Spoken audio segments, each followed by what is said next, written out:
જય હિન્દ મિત્રો, હું છું બીજલભાઈ. મારી યુટ્યુબ ચેનલ બીજલભાઈ ગુજરાતી બ્લોગમાં તમારું સ્વાગત છે. અને આપણે એવા સ્થળ ઉપર ઊભા છીએ, બહુ પરમ પવિત્ર ઠાકર મંદિર. ને મારી જોડે મારા દોસ્ત છે. આપણે થોડોક જ પરિચય આપીને પછી બેહીને બાપા જોડે વાત કરીશું. જય ઠાકર, નમસ્તે બધાને. હા, આ જગ્યા છે એ આમ નકળંગ ધામ નામથી પ્રખ્યાત છે. પણ મૂળ આ ઠાકરનું મંદિર છે. એટલે આપણે થરાદ તાલુકાથી આમ તમે હાઈવેથી આવો ને એટલે 7-8 કિલોમીટર થાય. શોર્ટકટમાં વચ્ચેથી આવો તો તમારે 6 કિલોમીટર થાય. એટલે મૂળ આ થરાદ તાલુકાનું જે ધામ છે. અને વિશ્વની અંદર ગમે ત્યાં ગયા હશે પણ ઠાકરનું આટલું મોટું મંદિર તમે જોયું નહીં હોય. એટલે આ એક અમારી ધરોહર છે. અને અમને એટલી અહીંયા આજુબાજુના 42-50 ગામડા છે. અને એટલી બધી એમ કે શ્રદ્ધા છે કે મારો ઈષ્ટદેવ તો ઠાકર જ છે. અને ઠાકર કોને લાગે? સૌનો છે. જી જી. આપણે પગે લાગીએ અને પછી બાપા જોડે થોડીક ઇતિહાસની વાત સાંભળીએ. અને આરસ પથ્થર અને ઊંચા પડથાર ઉપર બનાવેલું, જેને દૂરથી ધર્મની ધજા દેખાઈ જાય એટલું રઢિયામણું અને પવિત્ર જગ્યા છે. આપણે દર્શન કરી અને બાપા જોડેથી ઇતિહાસ થોડી જાણવાની કોશિશ કરીશું. ચારે બાજુ બાગ બગીચા અને બહુ અતિશય રઢિયામણું લાગે છે. જોયો આવી રીતે અત્યારે ચારે બાજુ વાદળ જોવો છો કે કેટલું બધું સુંદર.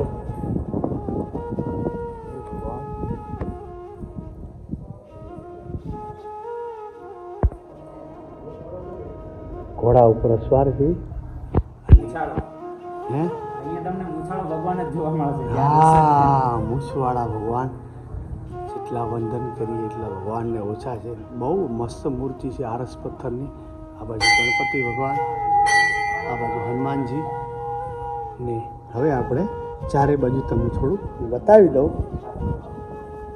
જુઓ છો કે બહુ મોટો અને બહુ મસ્ત બગીચો છે. લગભગ 5-7 એકડમાં ફેલાયેલું આ તીર્થ સ્થળ છે. તો હવે આપણે બાપાને કહીશું કે અહીંનો શું મહિમા છે, એડ્રેસ શું છે, એ બધું આપણે જાણવાની કોશિશ કરીશું. અને આપણી જોડે આપણા દોસ્ત પણ છે. ઠાકર ભગવાનના ચરણોમાં બેઠા છીએ અને બાપા એના ટ્રસ્ટી છે. તમે પૂજા કરો છો ને? હા, પૂજા કરે છે સાહેબ. અને અમારા જોડે મારા મિત્ર છે સેવાભાઈ ભજની છે. તો હું તો સાહેબ અજાણ્યો છું મારા માટે. તો અહીંનો કઈ રીતનો ઇતિહાસ કે શું મહિમા, કોણ કોણ અહીંયા જે પટેલો ઈષ્ટદેવ ઠાકર ભગવાનથી જાણીતા. જય ઠાકર. જય ઠાકર, જય ઠાકર. આમ તો લગભગ 500 વર્ષ પુરાણી આ જગ્યા છે. અચ્છા. 500 વર્ષ પહેલો અહીં સ્થાપના હતી નકળંગ દાદાની. હોય. અને પહેલો નાની એક ઓયડી હતી 4 પત્રોની. એની ચીડી પછી ઈંટોનું મંદિર બનાવ્યું હતું. બરાબર. એની ચીડી આ 2016માં એનું ખાતમુહૂર્ત કર્યું આ નવા મંદિરનું. એના સેવક છે લગભગ 35 ગામોના. વાહ. કોઈ ગામમાં 5 ઘર હોય, કોઈ ગામમાં 100 ઘર હોય. એવા એ દરેક સેવકોએ ફાળવા લઈ અને આ મોટા ખર્ચે મંદિર બનાવ્યું છે. વધારે ફાળો કોનો બાપુ? વધારે પટેલોનો ફાળો. અચ્છા, કઈ જ્ઞાતિ કઈ એમ? ઓજણા ચૌધરી બધા. વાહ. એમનો ફાળો મોટો? એમનો મોટો ફાળો. બરાબર.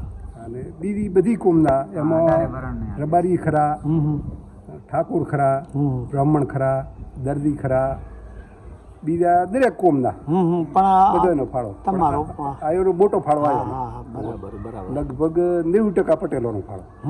બરાબર છે બાબુ. આ મંદિર તો બહુ વિશાળ છે. તો લગભગ કેટલા ખર્ચે બન્યું હોય છે એમ? લગભગ 11 કરોડ તો ખર્ચી નાખ્યા ને.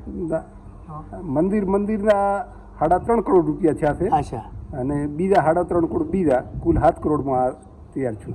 બરાબર. કોઈ જમીન મકાન આ જે કન્સ્ટ્રક્શન બીજું ત્રીજું બધું આ બધું છે. અને એની પાસે બગીચો કર્યો. હા. બગીચામાં 25 લાખ રૂપિયા ખર્ચા છે.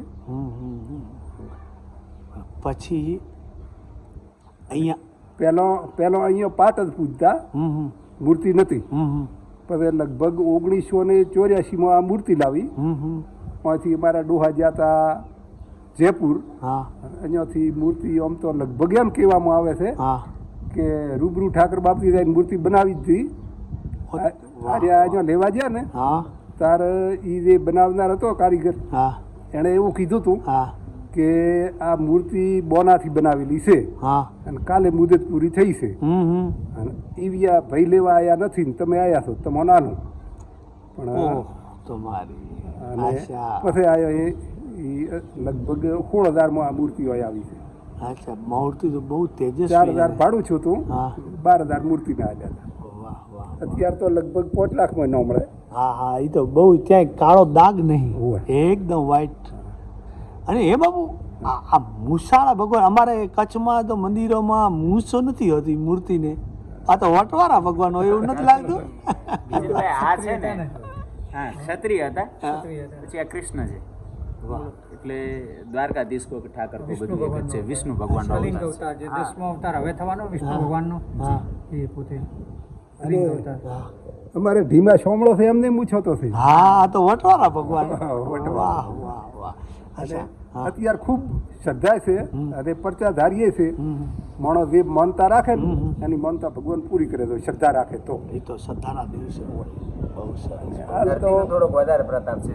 હા હા હા પવિત્ર મૂછાળા ભગવાન બનવાનું કારણ છે કે આ ધરતીની ધરોહર છે ને થોડી કુમારી વધારે છે અહીંયા. અહીંયા થરાદ તાલુકો અમારો દાનમાં વધારે હોય તો વાવ તાલુકો અમારો વટમાં વધારે હોય એવું છે. એટલે બનાસકાંઠાની અંદર આ બધી વસ્તુમાં જે થરાદ વાવ બે તાલુકા છે કે નહીં, અહીંયા તમને ધીમા ધરણીધર ભગવાન મૂછાળા જોવા મળે ને અહીંયા ઠાકરે મૂછાળા જોવા મળશે. અને બહુ બસ અને સફાઈ જે મેં જોઈ અહીંયાની ખરેખર ક્યાંય ડાઘ નથી. એક જે થૂકનો કે કાગડીઓ કે પિચરીઓ એ બહુ અહીંયા જોવા મળ્યું. એટલે હાલ તો માણસો રાખેલા છે સફાઈ માટે, 2 માણસો છે, હા પણ તોય તમારી નિગરાની નીચે 2 માણસો બગીચા માટે છે.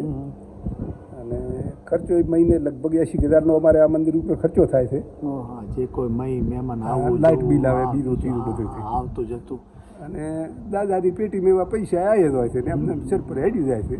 એ તો ભગવાન લાજ રાખે ને. આ તમારે આંજણા પટેલ કીધા ને, હોય આંજણા પટેલ. એટલે એમનું આ ભગવાનનું કાંઈ ખબર છે અમારી રીત હોય ગમે તે કે માતાજીનું કોઈ મોટો તહેવાર શું કરે શું ના કરે, મોટો- જેમ છેડાછેડી કોઈ છૂટે, કોઈ મોટું મહોત્સવ કેદી થાય. એટલે એવું એમાં એવું છે અમારે જે ગામના છે ને બારગામ વાળા જે આ પૂજે છે ને દાદાને, એ લગ્ન કરીને આવે અને બીજે દિવસે આવવું પડે દરેકને. બરાબર. અહીં આવી 4 ઓટા ફેરી દર્શન કરવા પડે ફરજિયાત હોય. પછી એનું 12 મહિને કોઈ મોટું મહોત્સવ. 12 મહિને ભાઈ બીજ આવે ને, હા ભાઈ બીજે ખૂબ વસ્તી આવે, લગભગ 20,000 માણસથી ઘણો આવે. ખૂબ મોટો મેળો ભરાય બરાબર અને દર બીજનાથી મેળો હોય જ છે આમ તો. બરાબર અને હાલ તો દરરોજ 200-500 તો દરરોજ આવે. આવે છે. અને રવિવાર હોય, 14 હોય, પૂનમ હોય, આવું હોય એનાથી હજારોમાં વસ્તી આવે. તો આ કઈ જગ્યાએ હું તો અજાણ છું એટલે આનું એડ્રેસ આખું. ગામ લુણાલ, હા તાલુકો થરાદ, જિલ્લો બનાસકાંઠા, ઉત્તર ગુજરાત. વાહ વાહ. અહીંથી આપણું થરાદ કેટલું થાય? અહીંથી થાય આમ સીધું 8 કિલોમીટર થાય અને હાઈવેથી 15 કિલોમીટર થાય. અને કોઈ રાજસ્થાન બાજુથી ભાઈઓ આવતા હોય તો એનું કાંઈ? તો અહીંથી 35 કિલોમીટર થાય લુણાલ. હવે તમારું નામ કહી દો. અહીંયા કોઈ કહે કે ભાઈ અહીંયા ભાઈનું નામ શું હતું? પૂજારી બાપા. મારું નામ ત્રિવેદી પ્રવીણભાઈ નાગરલાલ. હા તમે અહીંયા જ આ ભગવાનની સેવા. હા, ભગવાનની સેવા જ કરું. બાબા તમારું નામ તમે અમારે ભાઈએ કીધું કે આ તમે આ મેન છો જે ભલાઈના બાર ઓઢીને હાલ્યા હો છો. એ તો બધું દાદાનું, આપણે તો નિમિત્ત થઈએ હા. કરવા વાળા તો ભગવાન. પણ હાલ ટ્રસ્ટ તરીકે હું સંભાળું ટ્રસ્ટી છું. હા એનો હિસાબ બીજો મારી જોડી છે. ને તમારું નામ? મારું નામ પટેલ રામદાસભાઈ નથાભાઈ, ગામ લુણાલ, હા તાલુકો થરાદ, હા. જિલ્લો બનાસકાંઠા, વાહ વાહ. ઉત્તર ગુજરાત. કેટલા સમયથી અહીંયા તમે ભગવાનની સેવામાં ટ્રસ્ટમાં? લગભગ હું 35 વર્ષથી છું આ સેવામાં. એમ? હા. પહેલાં મારા બાપા હતા, હા હા અચ્છા. એ પહેલું જૂનું મંદિર બનાવ્યું હતું, મારા બાપાને જ સેવા આલી હતી. હાલ હું સેવા આલું છું. અડધી જિંદગી તમે સેવામાં જતી રહી. હા, એ તો જાય વાહ. દાદાની દયા, નકા તો આ ભાગ્ય જ ચોથી મળે. હા હા એ સેવા ભાગ્ય કરવાની. કહેવાય. આપણને એવા સંસ્કાર હોય ત્યારે. બહુ સરસ બહુ સરસ. હવે તમારે કાંઈ કેવું છે? ને બસ જય ઠાકર. ખૂબ હવે મેઇન જે પૂજારી બાપા છે ને એમણે કીધું એ જ સત્ય છે. બહુ સરસ. અને અહીંયા આ ગામ કેટલું છેટું છે આપણે? આ કયા આ લુણાલ ગામ. અચ્છા, લુણાલ નજીક જ થાય. અચ્છા. અને આ તળાવ હતું કેવું લાગે છે આ મંદિર? તળાવ છે. જૂના સમયનું? હા, પહેલાથી આ તળાવ છે. આમ તો પેલો આ ઠાકર બાપની પાળી ઉપર જ હતા. એક તળાવ તો ઠાકરોનું, પેલી બાજુ તો ગોમનું. પણ પછી વસે સરકારે થોડી ગ્રાન્ટ આલી હા મને પરબતભાઈએ હા 51,000 રૂપિયા મંજૂર કરાયા હતા. એમાંથી પછી થોડુંક ખોદકામ ની ચાલુ કર્યું, પણ એચડી પછી વરે થોડું બંધ કરીને પછી શંકરભાઈ આવ્યા. શંકરભાઈ કે એનાથી સારું બનાવું. ના, એ તો સરદારનો વિષય. લગભગ અત્યારે એવું હોભળ્યું છે હા. કે 1,80,00,000 મંજૂર કરાયા છે. વાહ. તો આ તળાવ પથ્થરથી બાંધી નથી, થોડું મોકળું કરીને ખૂબ સારું બનાવવાનું. ભગવાનની પાસે પ્રાર્થના કરી કે જે દાતા હોય હોય. એને ભગવાન હોવર ના કરે ને એવા કામ કરવા દે, એવા ઠાકર જોડે પ્રાર્થના કરીએ. અને હવે આમાં દાતા મોટા છે, અમુક 1 લાખ રૂપિયા આલ્યા છે ખેડૂતોએ. એમ હોય. માત્ર અમુક એ ધર્મના 25 લાખ રૂપિયા અમુક આલ્યા છે. વાહ. અને આની ખાસ આ સેવા કરવામાં એક અમારા કિશોરભાઈ ત્રિવેદી છે, અમારા ગોમનાથ છે. હાલ પોતે ડીસા નગરપાલિકામાં નોકરી કરે છે. એક ભેમપુરાના છે વીરભણભાઈ, અહીંયા આયોજન એન્જિનિયર તરીકે પોતે રહ્યા છે. ખૂબ મહેનત કરે. હોય. એમનો જેને દિલથી એમ હા, દિલથી વધારે જેને પોતાના સવારે 7 વાગે ગાડી લઈને આવેલા ને હવે 12 વાગે કોમ થાય, 12 વાગ્યા સુધી રાતે હોય રહે પછી કરી જાય. ઓહો. તો ઠાકર ઉપર જેની ભાવના હા, વધારે છે. વધારે. બહુ સરસ. ભગવાન એમને ઘણી ઉંમર આપે ને ધર્મના કામ કરવા દે એવી પ્રાર્થના કરીએ.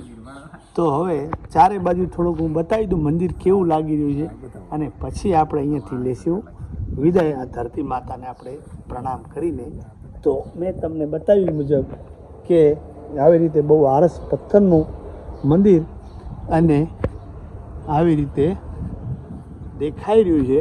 બહુ ઊંચું છે, લગભગ 100 ફૂટથી પણ વધારે હોય. 100 ફૂટ તો હશે જ. અને આગળ પણ બહુ વિશાળ જગ્યા છે. જુઓ છો કે આવું કંઈ લાગી રહ્યું છે ઠાકર ભગવાનનું મંદિર. અહીં સીડી છે, છેક ઉપર જઈને માણસ ધ્વજ ફરકાવી શકે, ધજા. બરાબર, એ આવું લાગી રહ્યું છે. અને આ બાજુ જે તળાવ કીધું જૂનું, સામે ચબૂતરો છે. અને આ બાજુથી પશ્ચિમ બાજુથી દ્વાર છે. અને આ બાજુ 2 એકડમાં બગીચો છે. અહીંયા બહુ નાના મોટા માણસો આરામથી બેસીને પ્રભુ ભજન પણ કરી, છોકરા રમી પણ શકે એવી સરસ જગ્યા છે.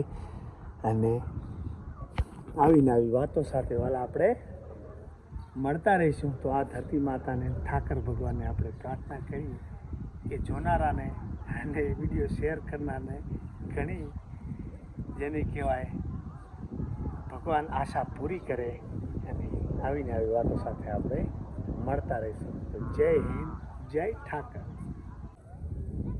મિત્રો, આ બગીચો છે મેં તમને કીધું એ પ્રમાણે લગભગ 3-4 એકડમાં ફેલાયેલો, અને બહુ સફાઈ જુઓ છો. માણસો બેઠા છે અને છોકરા છૈયા બહુ. અને આ બાજુ મંદિર અને આ બગીચો જુઓ છો.